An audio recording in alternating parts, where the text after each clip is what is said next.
സാറേ, ഈരാറ്റുപേട്ടയിൽ ഒരു പ്രത്യേക മതവിഭാഗം പി സി ജോർജിനെതിരെ തിരിയുന്നത് നമ്മൾ നേരത്തെ കണ്ടു. അദ്ദേഹത്തിൻ്റെ പൂഞ്ഞാറിലെ പരാജയത്തിന് അത് കാരണമാണെന്നും കരുതി. ഇപ്പോൾ ഒരു ചാനൽ ചർച്ചയുടെ പേരിൽ പി സി ജോർജിനെ റിമാൻഡ് ചെയ്യാൻ ഉത്തരവിട്ടു.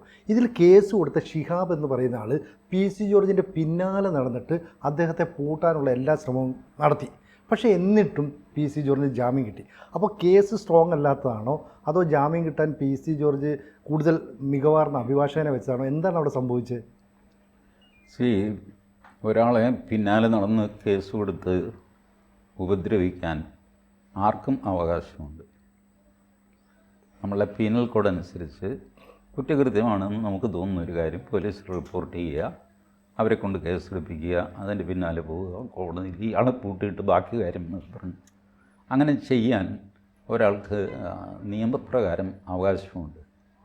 അതുകൊണ്ട് മുഹമ്മദ് ഷിഹാബ് ചെയ്യുന്നത് തെറ്റാണ് എന്നൊന്നും നമുക്ക് പറയാൻ പറ്റില്ല. അയാൾക്ക് അധികാരമുള്ള കാര്യമാണ് അയാൾ ചെയ്യുന്നത്. പി സി ജോർജിനെ സംബന്ധിച്ചിടത്തോളം ഈ മുഹമ്മദ് ഷിഹാബ് എന്നൊക്കെ പറയുന്നത് വളരെ ചെറിയ ഒരു കൊതുക് കടിക്കുന്ന ഏർപ്പാടാണ്. അദ്ദേഹം ഇത് എത്രയോ കണ്ടിരിക്കുന്നു, കേട്ടിരിക്കുന്നു. ഈരാറ്റുപേട്ടയിൽ സംഭവിക്കുന്ന കാര്യങ്ങൾ ഷോൺ ജോർജ് കഴിഞ്ഞ ദിവസം പറഞ്ഞിരുന്നു. The growing numbers of NIA cases, അതിൽ ഈരാറ്റുപേട്ടയിലെ ആൾക്കാരുടെ പങ്ക് അത് കൂടിക്കൂടി വരുന്നു. ഈരാറ്റുപേട്ടയിലെ മുസ്ലിങ്ങളെല്ലാം പി സി ജോർജിനെതിരാണ് എന്ന് പറയുന്നത് വസ്തുതയല്ല, അത് വിശ്വസിക്കാനും പറ്റില്ല.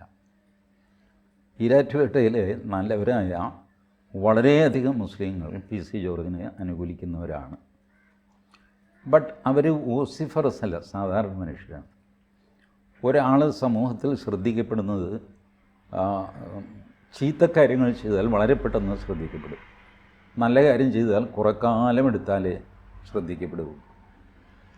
അപ്പോൾ ഈ ചീത്ത കാര്യം ചെയ്യുക, ഒരു കത്തിക്കുത്ത് നടത്തുക, റോഡിൽ മുണ്ടഴിച്ച് തലയിൽ കെട്ടി നിൽക്കുക, എല്ലാം പെട്ടെന്ന് ആൾക്കാരെ ശ്രദ്ധിക്കും. അങ്ങനെയാണ് ഈ തീവ്രവാദ പ്രവർത്തനം.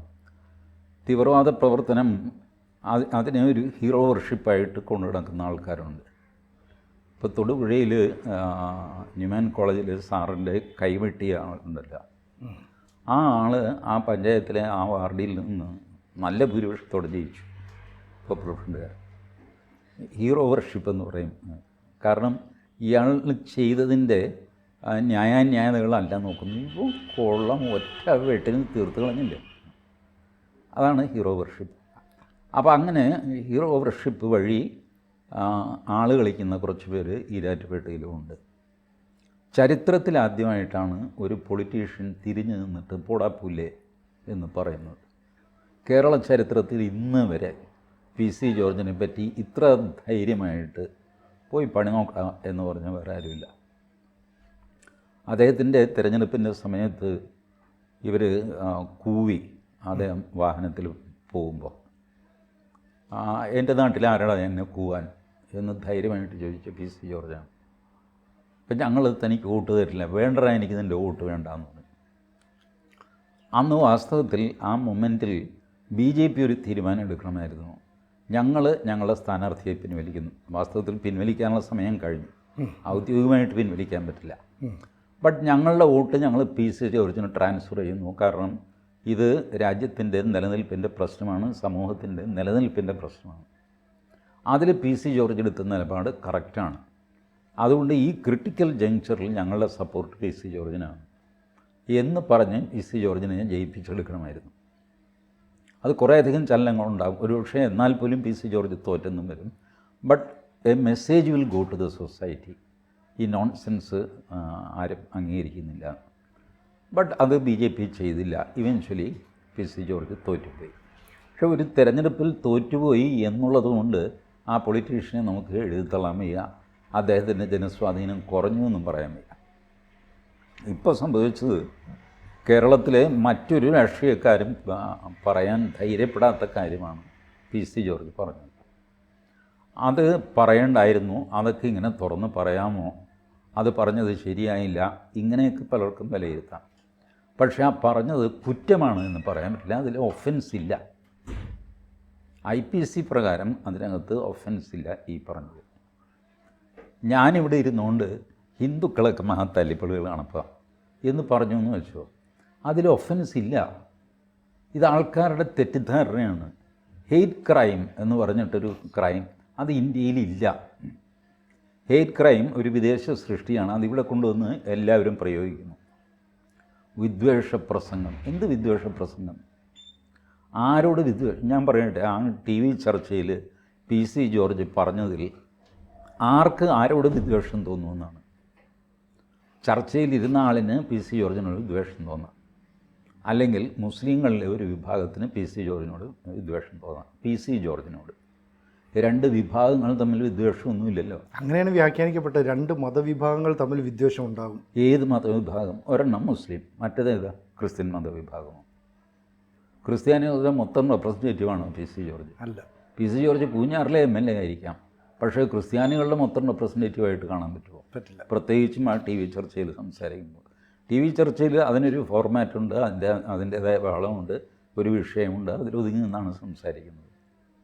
വാസ്തവത്തിൽ ആ ചർച്ചയിൽ മുസ്ലിങ്ങളെയല്ല, മുസ്ലിം ലീഗിനെയാണ് PC ജോർജ് ശകാരിക്കുന്നത്. ഇതൊന്നും വിദ്വേഷ പ്രസംഗമോ 153A ചാർജ് ചെയ്യേണ്ട സംഗതിയോ ഒന്നുമല്ല. കേരളത്തിൽ എത്ര 153A കേസുകൾ സിനുജയെ ആലോചിച്ചു? വെള്ളാപ്പള്ളി നടേശൻ്റെ പേരിൽ 153A കിട്ടും. എന്ത് ചെയ്തു പിന്നെ? വർഷം എത്രയായി ഇപ്പോൾ? ചാർജ് ഷീറ്റ് കൊടുത്തോ? വിചാരണ തുടങ്ങിയോ? ഒരു ചുക്കുമില്ലല്ലോ. ഇല്ല. ഇപ്പോൾ ചുമ്മാ ഒരു ഉണ്ടയില്ല വെടിപൊട്ടി ഒരു FIR ഇടുക, എന്നിട്ട് ആളിനെ അറസ്റ്റ് ചെയ്തുകൊണ്ട് പോകും.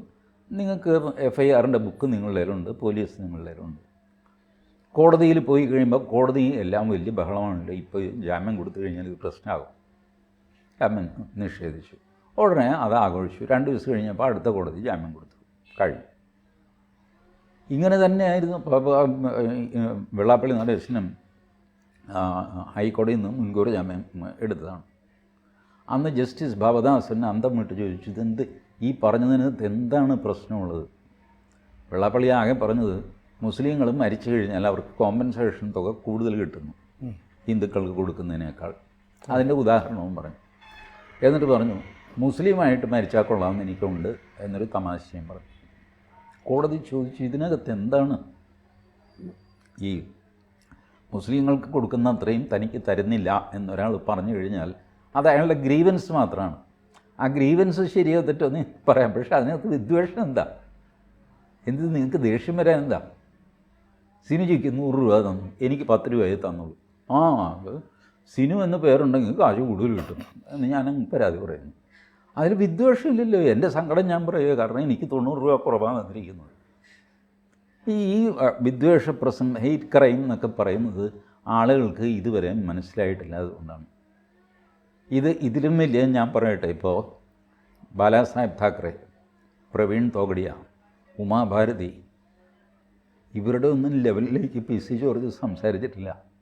അറിഞ്ഞുകൊണ്ടായിട്ടില്ല, പൊതുവേ അങ്ങനെ സംസാരിക്കാറില്ല. ഈ പറഞ്ഞ ആൾക്കാർ ആരെങ്കിലും 153A പെടുത്തിയിട്ടുണ്ടോ? പെടുത്തി കേസൊക്കെ ചാർജ് ചെയ്തിട്ടുണ്ട്. കേരളത്തിൽ 153A ക്ലബ്ബ് എന്ന് പറഞ്ഞാൽ വലിയൊരു ക്ലബ്ബുണ്ട്. 153A FIR തലയ്ക്ക് മുകളിലുള്ളവർ, Kummanam Rajasekharan, Sasikala teacher, RV Babu, K Surendran, ഇവരൊക്കെ ഇതിനകത്തുണ്ട്. 153 ഇല്ലാത്ത ആളുകൾ അപൂർവമാണ്. അപ്പോൾ ഇവിടെ എന്താ ചോദിക്കട്ടെ, ഈ ഷിഹാബ് എന്ന് പറയുന്ന ആളുടെ പിന്നിൽ ഒരുപാട് ഷിഹാബുമാരുണ്ടോ? കാരണം PC ജോർജിന് ജാമ്യം കിട്ടാനുള്ള സാധ്യതയുണ്ട്. എന്നിട്ടും ഹൈക്കോടതിയിൽ മാത്രമല്ല കീഴ്ക്കോടതിയിലേക്കും ഈ ഷിഹാബ് മുന്നിട്ടിറങ്ങുന്നു. പോലീസല്ല ആ കേസുമായിട്ട് മുന്നോട്ട് പോകുന്നത്. അപ്പോൾ ഷിഹാബിൻ്റെ പിന്നിൽ ആരാണ് എന്നുള്ളത് സംശയം വരുന്നില്ലേ? ഷിഹാബിൻ്റെ പിന്നിൽ ആരുമാകാം. ഞാനതാ പറഞ്ഞത്, നിങ്ങൾക്കൊരു ക്രിമിനൽ കേസ് നടത്തുമ്പോൾ നിങ്ങളെ സഹായിക്കാൻ 110 പേരുണ്ടാകും. ഷിഹാബ് ഒറ്റയ്ക്കൊരു മനുഷ്യന് ചെയ്യാൻ പറ്റിയതുമല്ല. കാരണം ഷിഹാബ് പോലീസിൽ പരാതി കൊടുത്തു, പോലീസിനെ കൊണ്ട് കേസെടുപ്പിച്ചു. ആദ്യം പോലീസ് അല്പം റിലക്റ്റൻ്റ് ആയിരുന്നു. ഇയാൾ ഫോഴ്സ് ചെയ്തപ്പോഴാണ് കേസ് കൊടുത്തത്. അത് കഴിഞ്ഞിട്ട് ജാമ്യം നിഷേധിച്ചു. അവിടെയും ഷിഹാബിന് വക്കീലുണ്ടായിരുന്നു. ഹൈക്കോടതിയിൽ ഷിഹാബ് സാധാരണ റെസ്പോണ്ടൻ്റ് ആവേണ്ടതല്ല, പക്ഷേ റെസ്പോണ്ടൻ്റായി സീനിയർ വക്കീലിനെ വെച്ച് വാദിച്ചു. സുപ്രീം കോടതിയിൽ PC പോയാലോ എന്ന് ഭയന്നിട്ട് സുപ്രീം കോടതിയിൽ കവിയേറ്റ് ഹർജി കൊടുത്തു. അത് കഴിഞ്ഞ് മജിസ്ട്രേറ്റ് കോടതിയിൽ ജാമ്യാപേക്ഷ പരിഗണിക്കുമ്പോൾ അവിടെ സീനിയർ വക്കീലുമായിട്ട് ഹാജരായി. ഷിഹാബ് രണ്ടും കൽപ്പിച്ച് ഇതിൻ്റെ പിന്നാലെ ഇറങ്ങി. ഒരുപാട് കാശും ചിലവായി കാണും. ബട്ട് ഷിഹാബ് ചെയ്യുന്നതിലും നിയമവിരുദ്ധതയൊന്നുമില്ല. എങ്ങനെ നിങ്ങൾക്ക് ചെയ്യാം? അത് പൂർവ്വവൈരാഗ്യം കൊണ്ടാണ് ആയിരിക്കാം. പൂർവ്വവൈരാഗ്യമോ അല്ലെങ്കിൽ എന്തെങ്കിലും കൊതിക്കറിവോ വസ്തു തർക്കമോ ഒക്കെ ഉണ്ടാവാം ഒരു ക്രിമിനൽ കേസിന് പുറകിൽ. അതുണ്ട് എന്നുള്ളത് കൊണ്ട് കേസല്ലാതാവുന്നില്ല. ഞാൻ പറയുന്നത് PC ജോർജ് പറഞ്ഞതിനകത്ത് ഒഫൻസ് ഇല്ല എന്നാണ്. ഷിഹാബ് എന്തെങ്കിലും ഒഫൻസ് ചെയ്തു എന്നല്ല. ഇങ്ങനെയൊക്കെയാണ് ക്രിമിനൽ കേസുകൾ. വാസ്തവത്തിൽ ഞാൻ ആ മനുഷ്യനെ അഭിനന്ദിക്കുന്നു. ഒരു കേസ് നടത്തുക എന്ന് പറഞ്ഞാൽ അത് രണ്ടും കൽപ്പിച്ച് ഇറങ്ങി അങ്ങ് ചെയ്യേണ്ടത്. ഹിന്ദുക്കളോ ക്രിസ്ത്യാനികളോ ആണെങ്കിൽ ഇറങ്ങുമോ ഇങ്ങനെ ചെയ്യില്ല. അപ്പോൾ അങ്ങേരുടെ പിന്നിൽ വൻ സംഘമുണ്ട്, ഉണ്ടാവും. അതിൽ തെറ്റെന്താ? അതിലൊന്നും ഒരു തെറ്റുമില്ല. അദ്ദേഹത്തിന് ഫൈനാൻസ് ചെയ്യുന്ന ആൾക്കാരുണ്ടാവാം, വക്കീലന്മാർ ഫ്രീ ആയിട്ട് വാദിക്കുന്നുണ്ടാവാം, എന്തും ചെയ്യുന്നുണ്ടാവാം. That is his right. Legally Shihab is entitled to do what he is doing. PC George ജാമ്യം കിട്ടാൻ അർഹത ഉണ്ടായിരുന്നു അപ്പോൾ? തീർച്ചയായിട്ടും.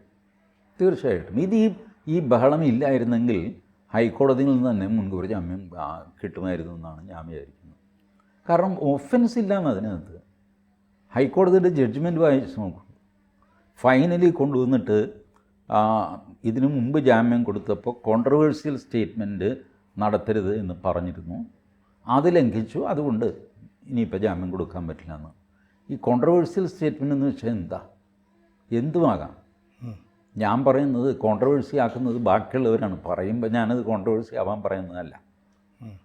അത് ഞാൻ പറയണമെന്ന് പോലുമില്ല. എൻ്റെ മുഖഭാവം, ഞാൻ കൈയെടുത്തത്, വെള്ളം കുടിച്ചത്, ഇതൊക്കെ വിവാദമായി എന്ന് വരാം. അപ്പോൾ അത് എനിവേ അങ്ങനെ ആ വിധി വന്നു. അതൊരു പബ്ലിക് പ്രശ്നമായിട്ട് മാറിയതുകൊണ്ടായിരിക്കണം. അതല്ലാതെ PC ജോർജ് ഒഫൻസ് ചെയ്തിട്ടില്ല. IPC ഒഫൻസ് ഇല്ല അദ്ദേഹം പറഞ്ഞ ഒരു കാര്യത്തിൽ. അപ്പോൾ എന്ത് പറഞ്ഞാലും PC പൂട്ടാൻ വലിയൊരു ശ്രമം നടത്തി. PC ജോർജ് പോയി പണി നോക്കണമെന്നുള്ളൊരു ആറ്റിറ്റ്യൂഡിൽ നിന്നു. അങ്ങനെയാണ് അത് ഇവിടം കൊണ്ട് അത് തീരുമെന്ന് ഞാൻ കരുതുന്നില്ല. കാരണം ഈരാറ്റുപേട്ട അങ്ങനത്തെ ഒരു സ്ഥലമാണ്. ഇത് മുസ്ലിങ്ങളിലെ തന്നെ പലരും എന്നോട് പറയാറുണ്ട്, ഈ തെക്കൻ മുസ്ലിങ്ങൾ എന്ന് പറഞ്ഞാൽ ഒരു ചെറിയ ചിന്ത, വലിയ വിഭാഗീയതയൊന്നുമില്ല. ബട്ട് കല്യാണം കഴിക്കാൻ നേരത്തൊക്കെ അവർ നോക്കും. തെക്കുള്ള മുസ്ലിമിന് വടക്കുള്ള മുസ്ലിമിൽ നിന്ന് മലബാർ മുസ്ലിമിൻ്റെ പെണ്ണുങ്ങൾ കല്യാണം കഴിച്ച് കൊടുക്കില്ല. മലബാറിലുള്ള മുസ്ലിങ്ങൾ ഇവിടുത്തെ പെണ്ണുങ്ങളെ അങ്ങോട്ട് കല്യാണം കഴിച്ചു. കാരണം പെണ്ണ് അങ്ങോട്ടാണല്ലോ വരുന്നത്. അപ്പോൾ ഈ ഒരു നോട്ടം ഉണ്ട് അവരുടെ കല്യാണമൊക്കെ ആലോചിക്കുമ്പോൾ. തെക്കനാണോ വടക്കനാണോ എന്നുള്ള നോട്ടം അത് ഹിന്ദുക്കൾക്കും ഉണ്ട് കേട്ടോ. അവർ നോക്കാറൊക്കെ. അപ്പോൾ ഇവിടെയുള്ള മുസ്ലിംസ് അത്ര ക്വാളിറ്റി മുസ്ലിംസ് ആണെന്ന് വടക്കന്മാർ സമ്മതിക്കുന്നില്ല. അതിൻ്റെയൊക്കെ ആ പെരുമാറ്റത്തിൻ്റെയൊക്കെ വ്യത്യാസവും കാണാം. അല്ലെങ്കിൽ ആദ്യം PC ജോർജിനെ പറ്റി കംപ്ലൈൻറ്റ് വരേണ്ടത് മലപ്പുറത്തു നിന്നോ കോഴിക്കോട്ടു നിന്നാണ്. പക്ഷെ വന്നത് ഇവിടെ നിന്ന് തന്നെയാണ്. അപ്പം കൊണ്ടും കൊടുത്തും മുന്നേറട്ടെ. നമുക്ക് വീണ്ടും ഇനി ചർച്ച ചെയ്യാം. കൂടുതൽ വാർത്തകളും വിശേഷങ്ങളും നിങ്ങളിലേക്ക് എത്താൻ ABC മലയാളം സബ്സ്ക്രൈബ് ചെയ്യുക, ബെൽ ബട്ടണും അമർത്തുക.